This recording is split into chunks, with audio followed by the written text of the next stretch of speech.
எம்மையோடு மேலான தமிழ் பெருங்குடி மக்களே, உங்கள் அனைவருக்கும் மேலரசம்பட்டு சண்முகத்தின் பணிவான வணக்கங்கள்.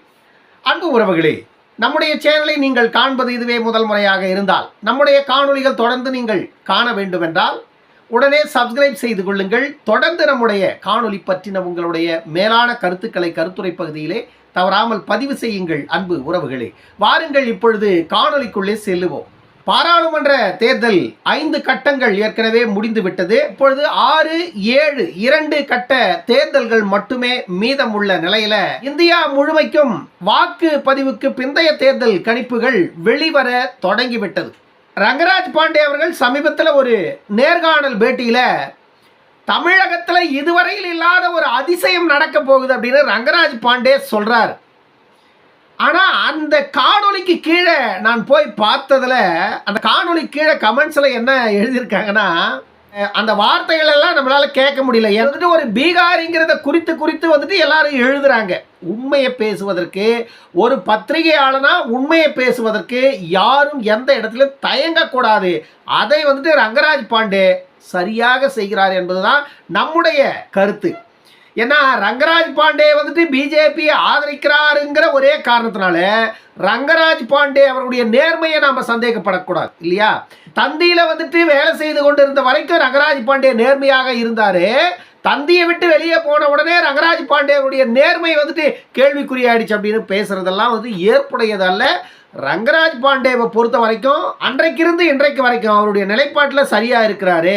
திமுகவுக்கு ஆதரவா பேசினாரு தந்தியில் இருக்கும்போது, அதிமுகவுக்கு ஆதரவா பேசினாரு தந்தியில் இருக்கும்போது. அதற்கு காரணம் தந்தியில அவர் பணி செய்தார், அவருக்கு கொடுத்த வேலையை அங்க செய்தார், அவ்வளவுதான். இப்பொழுது அவர் தந்தியில பணி செய்யல, தந்தியின் முன்னாள் நெறியாளராக மாறிட்டார். இப்பொழுது அவர் சொந்தமாக சாணக்கியாவில் இயங்கிட்டு இருக்கிறார். இப்படி இருக்கின்ற ரங்கராஜ் பாண்டே இப்பொழுது அவர் கூறுகின்ற சில அரசியல் கணிப்புகள்ல வந்துட்டு நம்பகத்தன்மை இல்லை அப்படின்னு சொல்லிட்டு தமிழ்நாட்டில் இருக்கின்ற திமுகவினுடைய சொம்புகளும் அண்டாக்களும் தண்டோரா அடிக்கிறது. சொம்புக்களும் அண்டாக்களும் தண்டோரா அடிக்கிறது. ரங்கராஜ் பாண்டே வந்துட்டு பிஜேபிக்கு ஆதரவா சப்பக்கட்டு கட்டுறாரு அப்படின்னு. ஆனால் தமிழ்நாட்டின் கல நிலவரம், ஒரு பத்திரிகையாளனாக ஒரு ஊடகவியலாளராக ரங்கராஜ் பாண்டே அவருடைய கணிப்பின்படி சரியாக கணித்திருக்கிறார் என்று தான் நம்ம சொல்ல முடியும். ரங்கராஜ் பாண்டே என்ன சொல்றார் அப்படின்னா, இந்தியாவில் வந்துட்டு ஆட்சி மாற்றம் வருவதற்கு வாய்ப்பு இல்லை, மீண்டும் நரேந்திர மோடி அவர்கள் தான் ஆட்சியில் அமரப்போகிறார். ஆனால் தமிழ்நாட்டில் இதுவரையில் இல்லாத ஒரு பெரிய மாற்றம் வரப்போகிறது, பெரிய அதிர்ச்சி திராவிட கட்சிகளுக்கு இருக்க போகிறது என்று சொன்னால் அதை ஏற்றுக்கொள்ளுகின்ற அளவிற்கு மனப்பக்குவம் இந்த திமுகவின் சொம்புகளுக்கு இல்லை, அதிமுகவின் சொம்புகளுக்கு இல்லை. காரணம் என்ன அப்படின்னா, என்னதான் காரி துப்பினாலும் செருப்பில் அடித்தாலும் விளக்கமாத்தில் அடித்தாலும் நம்ம ஆட்கள் வந்துட்டு நமக்கு ஓட்டு போட்டுருவான். ஏன்னா அவனுக்கு சாராயத்தை நம்ம தான் காலங்காலமாக ஊற்றி கொடுத்துட்டு இருக்கிற ஊத்துக்குழிகளாக நம்ம இருக்கிறோம் அப்படின்னு இந்த திமுகவின் அடிமைகள் வந்துட்டு நம்புறாங்க. அதனால பாஜக கூட்டணிக்கு மக்கள் ஓட்டு போட்டிருக்க மாட்டாங்க அப்படின்னு நம்புறாங்க. ஆனால் கள நிலவரம் அப்படி இல்லையே. வேலூர் தொகுதியில் நான் வந்துட்டு ஓட்டு போடுறேன். வேலூர் பாராளுமன்ற தொகுதி அணைக்கட்டு தொகுதிக்கு உட்பட்ட என்னுடைய கிராமம் மேலரசம்பட்டு. மேலரசம்பட்டு கிராமத்தில் போய் நான் ஓட்டு போடுறேன். அதிமுக திமுக பரம்பரையா அதிமுக திமுக, எவனுமே அதிமுக திமுகவுக்கு ஓட்டு போடலை.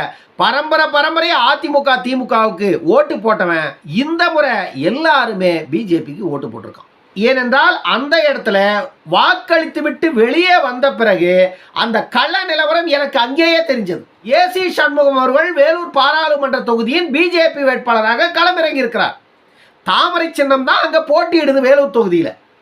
தாமரை சின்னத்துக்கும் சூரியனுக்கும் கடும் போட்டி வேலூர் தொகுதியில் இல்லவே இல்லை. இந்த முறை தாமரைக்கும் சூரியனுக்கும் கடும் போட்டி பேச்சில மட்டும்தான். செயல்ல வேலூர் தொகுதியில தாமரை தான் முந்தி இருக்கிறது, சூரியன் பிந்தி இருப்பதாக சொல்லப்படுகிறது. ஆனா கோடிகளை கொட்டி இருக்கிறாராம் கதிரானந்த். ஏசி சண்முகம் கம்மியா அப்படின்னா இல்லை, 2 பேருமே கோடிகளை கொட்டி இருக்கிறாராம் களத்துல. ஆனால் எந்த கோடி வெல்லும் அப்படின்னு நம்ம பொறுத்திருந்து தான் பார்க்கணும். வேலூர் தொகுதி 100% பிஜேபி தான் வெல்லும் அப்படின்னு மக்கள் சொல்றாங்க. இப்படியெல்லாம் கள நிலவரம் இருக்கும் பொழுது நம்ம மணி அப்படின்னு சொல்லிட்டு ஒரு பத்திரிகையாளர் உருட்டல் மன்னன்கள்ல மிக பிரபலமானவர் இப்பொழுது. அவர் தான் வந்துட்டு அளவுக்கு அதிகமாக உருட்டி கொண்டிருப்பவர் ஊடகங்கள்ல. அந்த உருட்டல் மன்னன் மணி, திராவிடத்தின் சொம்புகள்ல அவரும் ஒரு மிக முக்கியமான ஒரு சொம்பு தான் பத்திரிகையாளர் மணி அவர்கள். அவர் என்ன சொல்றாருன்னா, 40 தொகுதிகள்லையும் திமுக தான் வெல்லும், அதுல மாற்று கருத்தே இல்லை. திமுக தான் வெல்லும். அதற்கு மிக முக்கிய காரணம் அண்ணாமலை தான். ஏன்னா அண்ணாமலை வந்துட்டு அதிமுகவோடு கூட்டணியில தொடர்ந்து இருந்திருந்தா 20 தொகுதிகளுக்கு மேல தமிழ்நாட்டில் மிகப்பெரிய ஃபைட்டு கொடுத்துருக்க முடியும். அதிமுக கூட்டணியை உடைச்சிக்கிட்டு வெளியே வந்த அண்ணாமலை திமுகவுக்கு 40 தொகுதியும் கொடுத்துட்டாரு அப்படின்னு மணி அவர்கள் சொல்றார். எதன் அடிப்படையில் மணி இப்படி பேசுறாரு அப்படின்னு தெரியல. தமிழ்நாட்டு மக்கள் வந்துட்டு முட்டாள்கள் தான், ஆனா பிறவி முட்டாள்கள் அல்ல, முட்டாள்களாக ஆக்கப்பட்டவர்கள், அவ்வளவுதான். யாரால் ஆக்கப்பட்டார்கள்? இந்த மணி போன்ற பத்திரிகையாளர்களால முட்டாளாக்கப்பட்ட மக்களாக தமிழ்நாட்டு மக்கள் இருக்கிறாங்க. திமுக தான் 40 தொகுதிகளையும் வெல்லும்னு சொல்ற நீங்க, திமுக தமிழ்நாட்டில் இந்த 3 ஆண்டு ஆட்சியில மக்களுக்கு செய்திருக்கின்ற அநியாயத்தையும் நல்லதையும் நீங்க ஒரு காணொளியில பேசுங்க திரு மணி அவர்களே. நான் உங்களுடைய நேர்மையை ஒத்துக்கிறேன். பேசுறதுக்கு நீங்க தயாரா? தமிழ்நாட்டில் திமுக செய்திருக்கின்ற இந்த 3 ஆண்டு சாதனைகள்ல நீங்க மிக மிக எதிர்பார்த்து அதை திமுக செய்து காட்டியிருக்கிறது ஒண்ணு சொல்லுங்க. திமுக இந்த 3 ஆண்டு சாதனையில 10.5 விழுக்காடு இடஒதுக்கீட்டை ரத்து செய்து தென் மாவட்டத்தில் உள்ள டிஎன்டிசி மக்களுக்கு மட்டுமே நிம்மதியை தந்திருக்கிறார். மு.க. ஸ்டாலின் அவர்கள் இந்த 3 ஆண்டு ஆட்சியில் அவர் செய்த சாதனை அப்படின்னு பார்த்தீங்கன்னா 0வை தாண்டி வேற ஒண்ணுமே இல்லை. அதிமுக ஆட்சி காலத்தில் இருந்த கடன் சுமை வந்துட்டு 5.5 லட்சம் கோடி அப்படின்னு சொன்னாங்க. ஆனா இன்றைக்கு அது 7.5 லட்சம் கோடியாக மாறி இருக்கிறது. இதுவரையில் 2 லட்சம் கோடிக்கும் மேல கடன் வாங்கிட்டாங்க திமுக அரசு. ஆனா அந்த கடனெல்லாம் எதுக்கு வாங்கியிருக்காங்கன்னு பார்த்தீங்கன்னா, ஏற்கனவே இருக்கிற கடனுக்கு வட்டி கட்டுறதுக்கும் இவர்கள் கொடுத்து கொண்டிருக்கின்ற இலவசத்திற்கும் அந்த கடனை வாங்கியிருக்காங்க.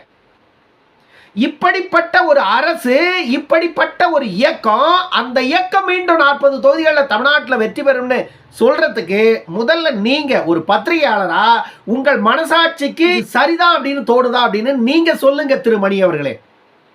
திமுக வெற்றி பெற வேண்டிய இயக்கமா தமிழ்நாட்டில்? 40 தொகுதிகளும் திமுக வெற்றி பெற வேண்டிய இயக்கமா? வெற்றி பெறக்கூடிய தகுதிகள் அந்த இயக்கத்திற்கு உண்டா? ஒரு இயக்கம் 40 தொகுதிகளும் 100 விழுக்காடு வெற்றியை பெறணும் அப்படின்னா மக்களுக்கு இந்த 3 ஆண்டுகளில் அவர்கள் கொடுத்திருக்கின்ற ஆட்சி சிறப்பானதாக இருந்திருக்கணும்.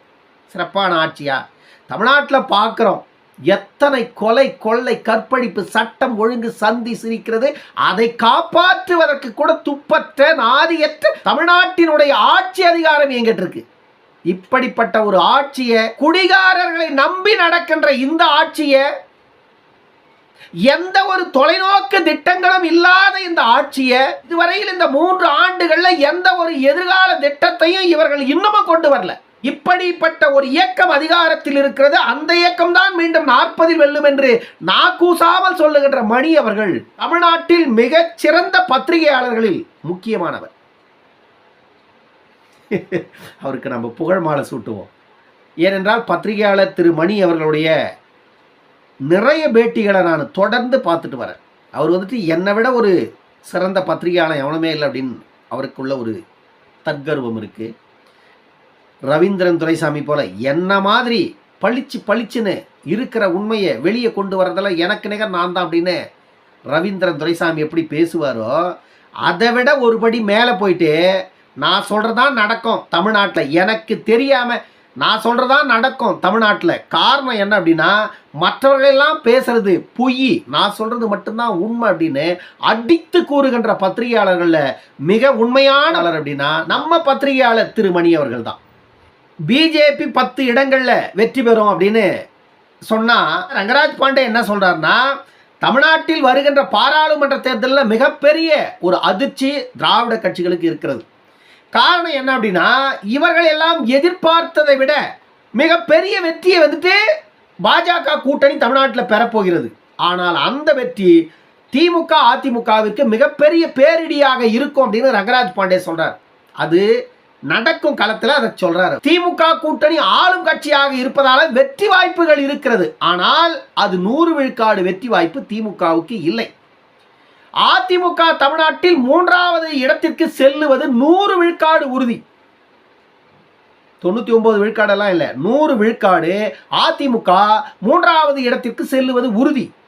தமிழ்நாட்டில் திமுக கூட்டணி, பாஜக கூட்டணி, அதிமுக கூட்டணி என்றுதான் இங்கு களம் இருக்கிறதே தவிர திமுக அதிமுக என்ற களம் மாறிவிட்டது தமிழ்நாட்டில்.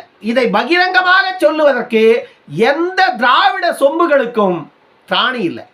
ஒன்று அதிமுக இல்ல திமுக, இல்ல திமுக இல்ல அதிமுக. இவங்க 2 பேரை தாண்டி 3வதாக ஒரு இயக்கம் தமிழ்நாட்டில் வலுப்பெற விடக்கூடாது என்பதில் இவர்கள் உறுதியாக இருக்கிறார்கள். யார் யாருன்னா இந்த திமுகவும் அதிமுகவும். நான் இப்பவும் சொல்றேன், தமிழ்நாட்டில் 2026 கண்டிப்பாக தமிழ்நாட்டில் திமுகவோ அதிமுகவோ இந்த 2 இயக்கமும் நேரடியாக இதற்கு முன்பு இவர்கள் வெற்றி பெற்று ஆட்சி அமைத்ததை போன்று தனியாக இவர்களால் ஆட்சி அமைக்க முடியாது. வரவிருக்கின்ற 2026 சட்டமன்ற தேர்தலில் திமுக அதிமுகவுக்கு கண்டிப்பாக அறுதி பெரும்பான்மை கிடைப்பதற்கான வாய்ப்பு இல்லை. அப்படி ஒரு சூழ்நிலை அமையும் பொழுது திமுகவும் அதிமுகவும் ஒன்றாக சேர்ந்து தமிழ்நாட்டில் ஆட்சி அமைப்பதற்கு தயாராவார்கள். ஏனென்றால் இவர்களுக்குள் இருப்பது கொள்கை அல்ல, இவர்களுக்குள் இருப்பது திராவிடம். திமுகவும் அதிமுகவும் மக்கள் மத்தியில இருவரும் எதிரும் புதிருமாக அரசியல் செய்வது போல காட்டிக்கொள்ளுவார்களே தவிர இவர்கள் இருவருமே கூட்டு களவாணிகள் என்பதை மறந்துடாதீங்க. இவர்கள் இருவருமே ஒரே குட்டையில் ஊறிய மட்டைகள் என்று மீண்டும் மீண்டும் சொல்லுவதற்கு காரணம், இருவருக்கும் எந்த வித்தியாசமும் இல்லை. 5 ஆண்டுகள் நீங்கள், 5 ஆண்டுகள் நாங்கள் கொள்ளையடிப்பதில் கூட்டு களவாணிகள். இதை தாண்டி இன்னொருவர் அந்த இடத்திற்கு வருவதற்கு ஒருபோதும் இவர்கள் சம்பாதிக்க மாட்டார்கள்.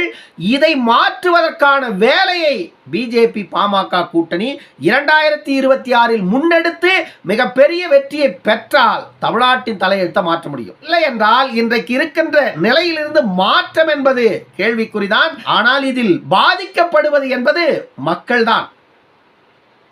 இவர் 1000 கொடுத்தார், அவர் 500, அவர் 500 கொடுத்தார், இவர் 1000. இதற்கு வாக்கு செலுத்துகிறீர்களே தவிர உங்களின் உரிமைக்காக ஒருபோதும் நீங்கள் இதுவரையில் வாக்கு செலுத்தவில்லை. அதை 2026 மக்கள் செய்வார்கள் என்று நம்புகிறோம். இன்னொரு காணொலியில் சந்திக்கும் வரை உங்களிடமிருந்து விடைபெற்றுக் கொள்வது மேலரசம்பட்டு சண்முகம். நன்றி, வணக்கம், அன்பு உறவுகளே.